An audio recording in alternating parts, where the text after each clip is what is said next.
Assalamualaikum warahmatullahi wabarakatuh.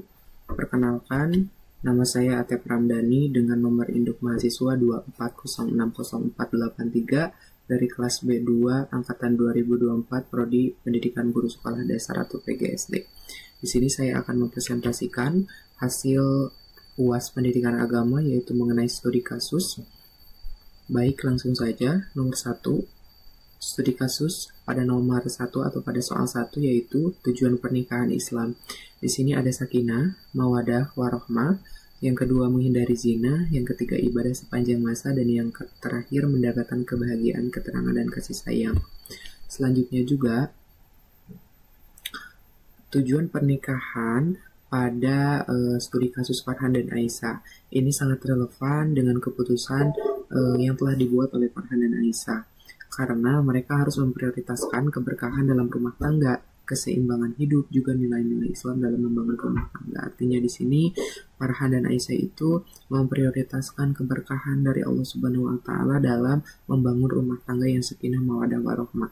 Kemudian ada beberapa tekanan juga dari luar seperti keinginan keluarga atau pendapat teman, yang dimana keinginan keluarga ingin menikah secara mewah, dan juga pendapat teman sebaiknya tidak menikah pada umur sekarang gitu, pada keputusan Farhan sekarang.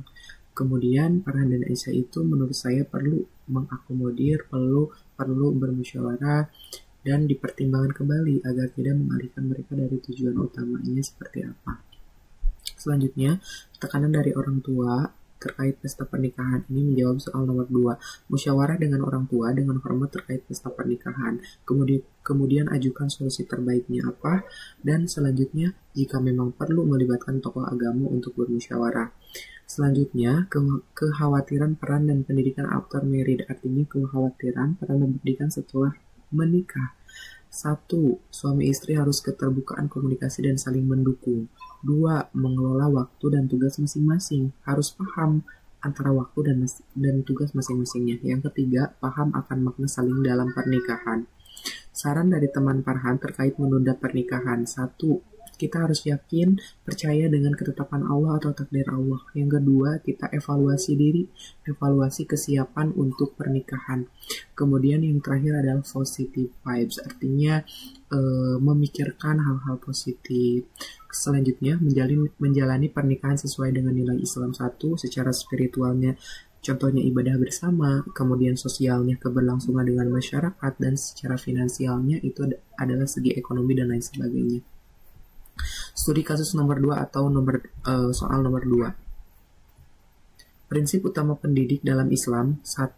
Pendidik itu harus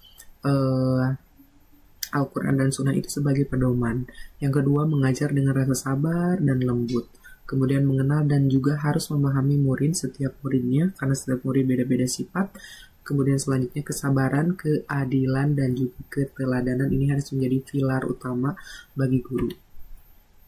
Strategi untuk meningkatkan hubungan emosional dengan siswa. Yang pertama, tentunya komunikasi efektif dulu. Kita bangun komunikasi efektif dulu. Yang kedua, mengenal siswa secara personal.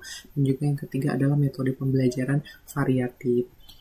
Contoh kegiatan atau metode pembelajaran yang sesuai dengan untuk menciptakan suasana kelas yang kondusif serta menyenangkan, juga tetap ada nilai islaminya. Yang pertama, kita terapkan diskusi kelompok, di mana diskusi kelompok ini kita bisa sesuaikan dengan materi Islam, dengan materi agama. Kemudian tadabbur Al-Quran di kelas, misalkan kita membaca Al-Quran sebelum pembelajaran, atau misalkan ada jadwal yang sesuai, misalkan setiap minggunya hari Selasa kita membaca Al-Quran satu hari, atau misalkan hari Selasa kita membaca Al-Quran, kemudian cerita interaktif Islam. Nah, ini dikaitkan dengan cerita-cerita interaktif Islam yang nantinya pada tujuannya dari cerita Islam ini menjadikan nilai keteladanan bagi kita. Nah, pada soal nomor 3, studi kasus 3, Islam rahmatul lil alamin. Secara harfiah itu berarti Islam sebagai rahmat bagi seluruh alam. Kemudian konsep ini mendasari ajaran Islam yang menekankan pada kasih sayang. Kemudian mengajarkan kedamaian dan juga kesejahteraan bagi seluruh umat manusia tanpa memandang agama, ras, atau suku. Nah, ekonomi syariah juga ini adalah sistem ekonomi yang berbasis pada nilai-nilai Islam seperti keadilan, kejujuran, dan kepedulian sosial, di mana prinsip ekonomi itu yang pertama ada kehalalannya, ya. Kemudian yang kedua keadilannya, di mana semua pihak itu dalam bertransaksi itu mendapatkan hak secara adil. Kemudian kemanfaatan kegiatan ekonomi harus memberikan manfaat bagi masyarakat secara luas. Kemudian yang terakhir adalah tanggung jawab sosial, di mana pengusaha memiliki tanggung jawab untuk membantu masyarakat yang kurang mampu. Selanjutnya, pernikahan dalam Islam itu merupakan suatu ikatan yang suci, yang sah, yang diridhoi oleh Allah Subhanahu wa taala, di mana untuk membentuk keluarga yang sakinah mawaddah warahmah, artinya tentram, penuh kasih sayang dan juga rahmat, dan juga menghindari dari perbuatan zina dan berbagai dosa lainnya. Baik, terima kasih. Mungkin itu presentasi dari saya. Terima kasih atas perhatiannya. Mudah-mudahan saya mendapatkan nilai yang terbaik dari yang baik. Wassalamualaikum warahmatullahi wabarakatuh.